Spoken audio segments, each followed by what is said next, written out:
Hi friends, പ്രതീക്ഷിച്ചതുപോലെ തന്നെ repo നിരക്കിൽ വലിയ മാറ്റമില്ലാതെ 6.5% നിലനിർത്താൻ മോണിറ്ററി പോളിസി കമ്മിറ്റി തീരുമാനിച്ചത് സ്റ്റോക്ക് മാർക്കറ്റിൽ വലിയ രീതിയിലുള്ള പ്രതികരണങ്ങളൊന്നുമില്ലാതെ ഒരു ന്യൂട്രൽ ആയിട്ടുള്ള അല്ലെങ്കിൽ ഒരു ഫ്ലാറ്റ് ആയിട്ടുള്ള ഒരു ക്ലോസിംഗ് ആണ് നമുക്ക് കാണാൻ കഴിയുക.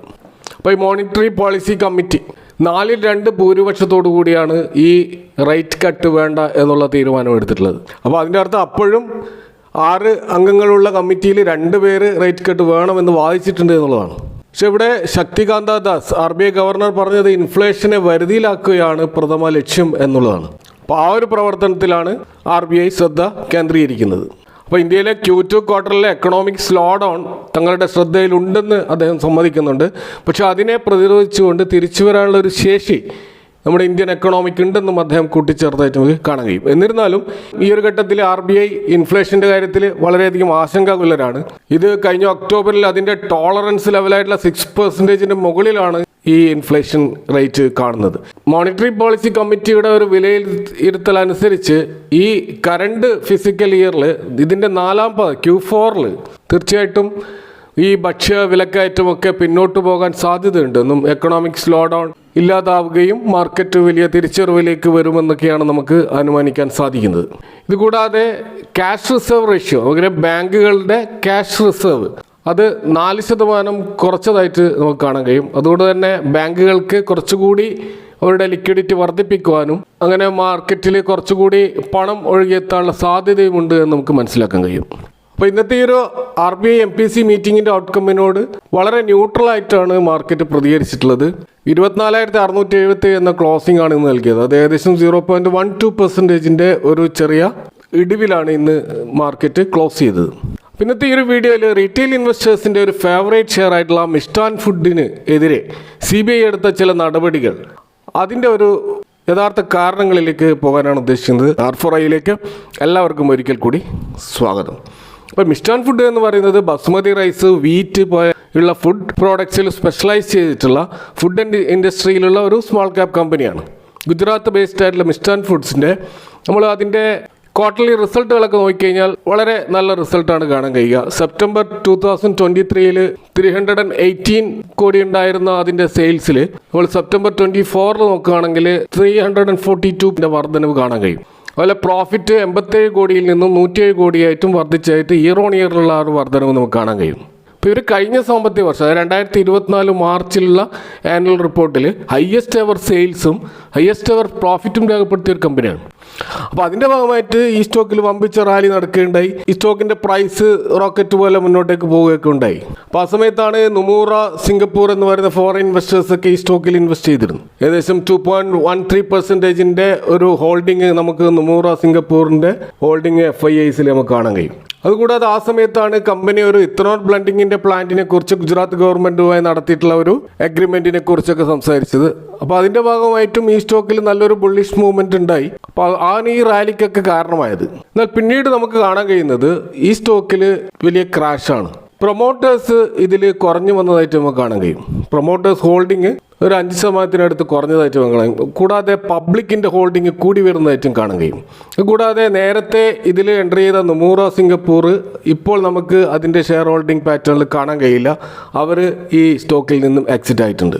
കൂടാതെ ഇവരുടെ കോൾ നമ്മൾ വായിച്ചു കഴിഞ്ഞാൽ മനസ്സിലാകുന്നത് ഇത്തനോൾ ബ്ലെൻഡിങ്ങുമായി ബന്ധപ്പെട്ടിട്ടുള്ള ഇവരുടെ അപ്രൂവൽ 2026 കിട്ടും, ആദ്യ പാദത്തിൽ കിട്ടുമെന്നൊക്കെയാണ് ഇവർ പറയുന്നത്.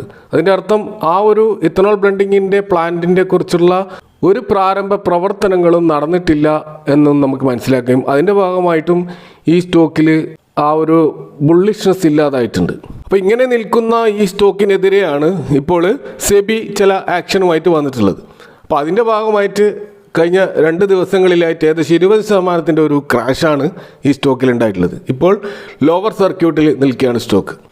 ഇപ്പോൾ ടോട്ടൽ നമ്മൾ നോക്കുകയാണെങ്കിൽ അതിൻ്റെ 52 വീക്ക് ഹൈയിൽ നിന്നും ഏകദേശം 52% വലിയൊരു കറക്ഷനാണ് ഈ സ്റ്റോക്കിൽ ഉണ്ടായതെന്ന് നമുക്ക് കാണാൻ കഴിയും. അപ്പോൾ സെബി ഇവർക്ക് എതിരെ എടുത്തിരിക്കുന്ന ആക്ഷൻ എന്ന് പറയുന്നത് ഇവരെ ഏതെങ്കിലും പബ്ലിക് എൻറ്റിറ്റിയിൽ നിന്ന് ഫണ്ട് റേസ് ചെയ്യാനുള്ള ഇവരുടെ അവകാശം പൂർണ്ണമായിട്ട് എടുത്തു കളഞ്ഞു, അതിനെ ബാൻ ചെയ്തിരിക്കുകയാണ്. ഇതിൻ്റെ ചെയർമാനും MDയുമായിട്ടുള്ള ഹിതേഷ് കുമാർ ഗൗരിശങ്കർ പട്ടേൽ, കൂടാതെ ഫോർമറായിട്ടുള്ള ചില എക്സിക്യൂട്ടീവുകളെയും അതുപോലെ നിലവിലുള്ള ചില പ്രൊമോട്ടേഴ്സിനെതിരെയുമൊക്കെയാണ് ഈ ഒരു നിയന്ത്രണം സെബി ഏർപ്പെടുത്തിയിട്ടുള്ളത്. അപ്പോൾ ഇനിയൊരു നോട്ടീസ് വരുന്നത് വരെ ഏതെങ്കിലും സെബി രജിസ്റ്റേർഡ് എൻറ്റിറ്റിയുമായിട്ടോ പബ്ലിക്കിൽ നിന്ന് പണം സ്വരൂപിക്കുന്ന ഏതെങ്കിലും എൻറ്റിറ്റിയുമായിട്ട് യാതൊരുവിധ സാമ്പത്തിക ഇടപാട് ഇവർക്ക് നടത്താൻ സാധിക്കില്ല.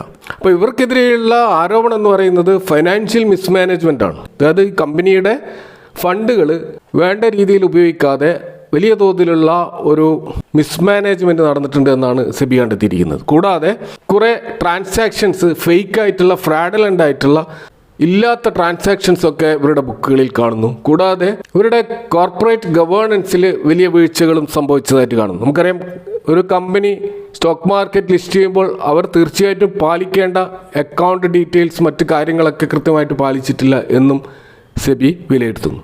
കൂടാതെ ഇവരുടെ ആ ഒരു സെയിൽസുമായി ബന്ധപ്പെട്ട് വലിയ റവന്യൂ ഇവർ ക്രിയേറ്റ് ചെയ്തിട്ടുണ്ട്. അതുപോലെ ഇവർ പബ്ലിക്കിൻ്റെ ഇടയിൽ നിന്നും റൈറ്റ് ഇഷ്യൂസിൻ്റെ ഭാഗമായിട്ടൊക്കെ പണം റൈസ് ചെയ്തിട്ടുണ്ട്. പക്ഷേ അതൊന്നും ഇവരുടെ ബുക്കുകളിൽ കാണുന്നില്ല എന്നുള്ളതാണ്.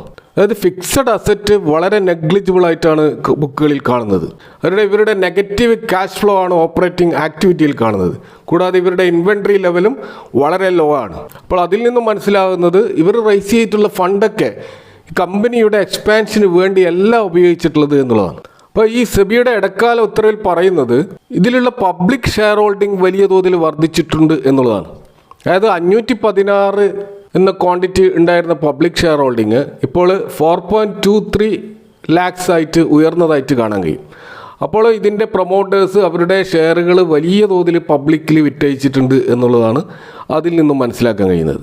അപ്പോൾ ഹിതേഷ് കുമാർ എന്ന് പറയുന്ന ഇവരുടെ പ്രൊമോട്ടേഴ്സിൻ്റെ ഷെയർസ് ഏകദേശം 50 കോടിയോളം ഡിക്ലൈൻ ആയതായിട്ടാണ് ഈ കണക്കുകളിൽ കാണാൻ കഴിയുന്നത്. അതായത് ഈ പ്രൊമോട്ടർ അദ്ദേഹത്തിൻ്റെ ഷെയറുകൾ വലിയ തോതിൽ പബ്ലിക്കിൻ്റെ ഇടയ്ക്ക് വിറ്റഴിച്ചിട്ടുണ്ട് എന്നാണ് കാണാൻ കഴിയുന്നത്. ഇത് കൂടാതെ ഏകദേശം 47 കോടിയോളം രൂപ ഇവർ റൈറ്റ് ഇഷ്യൂ എന്നുള്ള രീതിയിൽ റൈസ് ചെയ്ത ഫണ്ട് ഇവർ ദുരുപയോഗം ചെയ്തു എന്നാണ് കണക്കുകളിൽ നിന്നും സെബി കണ്ടെത്തിയിരിക്കുന്നത്. ഇപ്പോൾ ഹിതേഷ് കുമാർ, അതുപോലെ നവീൻ ചന്ദ്ര, രവികുമാർ, കൂടാതെ ജിതിൻ ഭായ് തുടങ്ങിയവരൊക്കെ അവരുടെ ഡ്യൂട്ടി അല്ലെങ്കിൽ അവരുടെ ഒബ്ലിഗേഷൻസ് പാലിക്കുന്നതിൽ വലിയ വീഴ്ച വരുത്തിയിട്ടുണ്ട് എന്നാണ് സെബി കണ്ടെത്തിയിരിക്കുന്നത്. അപ്പോൾ 2018 മുതൽ 2024 വരെയുള്ള തുടർച്ചയായ ആ വർഷങ്ങളിലുള്ള ഇവരുടെ അക്കൗണ്ട്സും മറ്റു കാര്യങ്ങളിലൊക്കെ വലിയ തോതിലുള്ള തിരിമറികൾ നടന്നിട്ടുണ്ട് എന്നാണ് സെബി കണ്ടെത്തിയിരിക്കുന്നത്.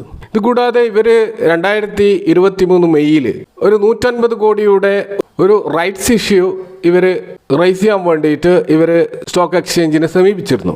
എന്നാൽ പിന്നീട് അവർ തന്നെ അത് വിഡ്രോ ചെയ്യുകയുണ്ടായി. അപ്പോൾ ഈ വിഡ്രോ ചെയ്തതിൻ്റെ പിന്നിലുള്ള കാരണങ്ങൾ മനസ്സിലാക്കാൻ കഴിയുന്നത് അതിനുശേഷം ഇവർ 2024 ഏപ്രിൽ 49.9 കോടിയുടെ ഒരു റൈറ്റ്സ് ഇഷ്യൂമായി വരികയും അങ്ങനെ റൈസ് ചെയ്ത ആ ഫണ്ടാണ് ഇവർ വലിയ തോതിൽ ദുരുപയോഗം ചെയ്തതായിട്ട് കണക്കുകളിൽ നിന്നും മനസ്സിലാകുന്നത്. അവരുടെ പാർട്ട്നേഴ്സിനും അതുപോലെ ഡയറക്ടേഴ്സിനും ഈ പണം ട്രാൻസ്ഫർ ചെയ്തതായിട്ടും സെബി കണ്ടെത്തിയിരിക്കുകയാണ്. അതുപോലെ ഓഗസ്റ്റ് മാസം ഇവർ വീണ്ടും റൈറ്റ്സ് ഇഷ്യൂമായി വരികയും ഏകദേശം 50 കോടിയുടെ തന്നെ മറ്റൊരു റൈറ്റ്സ് ഇഷ്യൂമായി വരികയും ചെയ്തിട്ടുണ്ട്. അപ്പോൾ ഇവിടെ ഇവർ 150 കോടി ആദ്യം ഇറക്കാൻ തീരുമാനിച്ച റൈറ്റ്സ് ഇഷ്യൂ ഇങ്ങനെ 50 കോടിയുടെ പാർട്ടായിട്ട് ഇഷ്യൂ ചെയ്യുന്നതിന് പിന്നിലുള്ള കാരണം 50 കോടിയിൽ താഴെയുള്ള റൈറ്റ്സ് ഇഷ്യൂവിന് എക്സ്ചേഞ്ചിൽ അതിൻ്റെ ഡ്രാഫ്റ്റ് ലെറ്റർ കൊടുക്കണമെന്ന് നിർബന്ധമുണ്ടായിരുന്നില്ല. അപ്പം അതുകൊണ്ട് തന്നെ അതിൽ കൃത്യമായിട്ട് ഈ പണം എന്തിനൊക്കെ ഉപയോഗിക്കുന്നു എന്ന് വ്യക്തമായിട്ട് പറയേണ്ട കാര്യമില്ല. അപ്പോൾ അതുകൊണ്ട് തന്നെ ഇവർക്ക് ഏത് വിധത്തിലും ഈ പണം തിരിമറി നടത്താനുള്ള സൗകര്യം ഉണ്ടായിരുന്നു. അപ്പോൾ ആ രീതിയിലുള്ള ഒരു ഫ്രോഡുലൻ്റ് ആക്ടിവിറ്റിക്ക് വേണ്ടിയിട്ടാണ് ഇവർ റൈറ്റ്സ് ഇഷ്യൂ ഇങ്ങനെ ഘട്ടം ഘട്ടമായിട്ട് ഇറക്കിയത് എന്നാണ് സെബി പറയുന്ന ഒരു പ്രധാനപ്പെട്ട ആരോപണം. അപ്പോൾ അതുകൊണ്ട് ഇനിയും ഇവർ ഒരു 50 കോടിയുടെ റൈറ്റ്സ് ഇഷ്യൂമായിട്ട് വരാൻ സാധ്യതയുണ്ടെന്നും ആ റൈറ്റ്സ് ഇഷ്യൂവും ഇതേപോലെ കമ്പനിയുടെ എക്സ്പാൻഷന് വേണ്ടി അല്ലാത്ത ആവശ്യങ്ങൾക്ക് വേണ്ടി ദുരുപയോഗം ചെയ്യാൻ സാധ്യതയുണ്ട് എന്നതുകൊണ്ടാണ് ഇവർ സെബി BSEയിൽ, അതായത് ഇവർ ലിസ്റ്റ് ചെയ്തിട്ടുള്ളത് BSEയിലാണ്. അപ്പോൾ BSEയിൽ സെബി കൊടുത്തിട്ടുള്ള നോട്ടീസ് എന്താ വെച്ചാൽ ഇവരുടെ എല്ലാ റൈറ്റ്സ് ഇഷ്യൂവും ഇനി സ്റ്റോപ്പ് ചെയ്യാനും ഇവർ ഓൾറെഡി നടത്തിയിട്ടുള്ള റൈറ്റ്സ് ഇഷ്യൂവിൻ്റെ പണം ഏകദേശം 100 കോടിയോളം രൂപ തിരിച്ച് പിടിക്കാനുമുള്ള ശ്രമമാണ് സെബി നടത്തിക്കൊണ്ടിരിക്കുന്നത്. അപ്പോൾ ഇത് കൂടാതെ ഈ കമ്പനികളുടെ 24ഓളം പലവിധത്തിൽ എക്സിക്യൂട്ടീവുകൾക്കെതിരെ ഒരു നോട്ടീസ് സെബി അയച്ചിരിക്കുകയാണ്. ആ നോട്ടീസിൽ 21 ദിവസങ്ങൾക്കകം അവർ ആ ഷോക്കോസ് നോട്ടീസിന് മറുപടി നൽകേണ്ടതുണ്ട്. അപ്പോൾ ഇതിൻ്റെ ഒരു ഡീറ്റെയിൽഡ് ഇൻവെസ്റ്റിഗേഷൻ 2017 മുതൽ മാർച്ച് 2024 വരെ GST ഫ്രോഡും മറ്റു കാര്യങ്ങളുമൊക്കെ ആയിട്ടുള്ള ഒരു ഡീറ്റെയിൽ ഇൻവെസ്റ്റിഗേഷൻ്റെ സാധ്യതയും ഇവിടെ ഉയർന്നു വരുന്നുണ്ട്. പക്ഷേ ഇന്ന് എക്സ്ചേഞ്ചിൽ സമർപ്പിച്ച ഒരു വിശദീകരണ നോട്ടീസിൻ്റെ അടിസ്ഥാനത്തിൽ നമുക്ക് മിസ്റ്റാൻ ഫുഡ് മാനേജ്മെൻറ്റ് ഒരു വിശദീകരണം കൊടുത്തിട്ടുണ്ട്.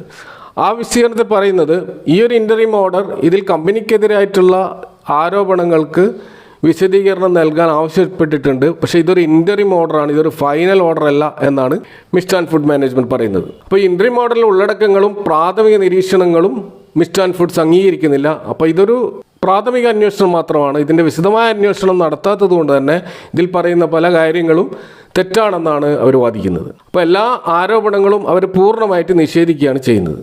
അപ്പോൾ മിസ്റ്റ് ആൻഡ് ഫുഡ് പറയുന്നത് അവർ ലീഗൽ കോംപ്ലയൻസ് ടീമുമായിട്ട് ബന്ധപ്പെട്ടുകൊണ്ട് അവരുടെ ലീഗൽ അഡ്വൈസേഴ്സുമായിട്ട് ബന്ധപ്പെട്ടുകൊണ്ട് ഈ പ്രശ്നങ്ങൾക്ക് നിയമപരമായിട്ടുള്ള മറുപടികൾ ഉടൻ തന്നെ നൽകും എന്ന് തന്നെയാണ്. അപ്പോൾ ഏതായാലും മിസ്റ്റ് ആൻഡ് ഫുഡ്സിൽ ഇൻവെസ്റ്റ് ചെയ്തവരെ സംബന്ധിച്ചിടത്തോളം ഈ കമ്പനിയെക്കുറിച്ചുള്ള ഒരു ക്രെഡിബിലിറ്റി പൂർണ്ണമായിട്ട് ഇല്ലാതായിരിക്കുകയാണ്. നമുക്കറിയാം ഇതിൽ ഡൊമസ്റ്റിക് ഇൻവെസ്റ്റേഴ്സിൻ്റെ യാതൊരു ഹോൾഡിങ്ങും ഈ സ്റ്റോക്കിലില്ല. ഇതിൽ കൂടുതലായിട്ടും പബ്ലിക്കാണ് ഹോൾഡിംഗ് ഉള്ളത്. അതുപോലെ ഫോറിൻ ഇൻവെസ്റ്റേഴ്സ്, പ്രധാനപ്പെട്ട ഒരു ഫോറിൻ ഇൻവെസ്റ്റർ ഓൾറെഡി ഇത് ഈ സ്റ്റോക്കിൽ നിന്ന് കഴിഞ്ഞ ക്വാർട്ടറിൽ എക്സിറ്റ് ആയിട്ടുമുണ്ട്. അപ്പോൾ ഇങ്ങനെയുള്ള ഒരു സ്റ്റോക്കിൽ നമുക്കറിയാം അത് വളരെയധികം റിസ്കി ആയിട്ടുള്ള ഒരു ഇൻവെസ്റ്റ്മെൻ്റ് ആണ് അതിൽ തുടരുന്നത്. നിലവിലുള്ള ഇൻവെസ്റ്റേഴ്സ് ഇതിനെ ഹെവി ആയിട്ട് പാനിക്കായിട്ട് സെല്ലിങ് ചെയ്യുന്നുണ്ട്. അതിൻ്റെ ഭാഗമായിട്ടാണ് ഇത് ഇന്ന് ലോവർ സർക്യൂട്ടിലേക്ക് പോയത് നമുക്ക് കാണാൻ കഴിയും. അപ്പോൾ ഇനി ഈ കമ്പനി ഒരു തിരിച്ചുവരവ് നടത്തിയാൽ തന്നെ സാറ്റിസ്ഫാക്ടറി ആയിട്ടുള്ള വിശദീകരണങ്ങൾ കൊടുത്തുകൊണ്ട് സെബി ഇവരുടെ വാദങ്ങളൊക്കെ അംഗീകരിച്ചാൽ തന്നെ പബ്ലിക്കിൻ്റെ ഇടയിൽ ഇവർക്കെതിരെ പറഞ്ഞിട്ടുള്ള ആ ഒരു വിശ്വാസ്യത അല്ലെങ്കിൽ നഷ്ടപ്പെട്ട ആ വിശ്വാസം വീണ്ടെടുക്കുക എന്നുള്ളത് വളരെ ദുഷ്കരമായൊരു കാര്യമാണ്. ബ്രൈറ്റ്കോം പോലെയുള്ള ഒരു ഇഷ്യൂവിലേക്ക് ഇത് നീങ്ങാനുള്ള സാധ്യത കൂടുതലുമാണ്. അപ്പോൾ ഈ സ്റ്റോക്കിനെ കുറിച്ച് നിങ്ങളുടെ അഭിപ്രായങ്ങൾ പങ്കുവെക്കുക. Thank for watching. See you next time with another video.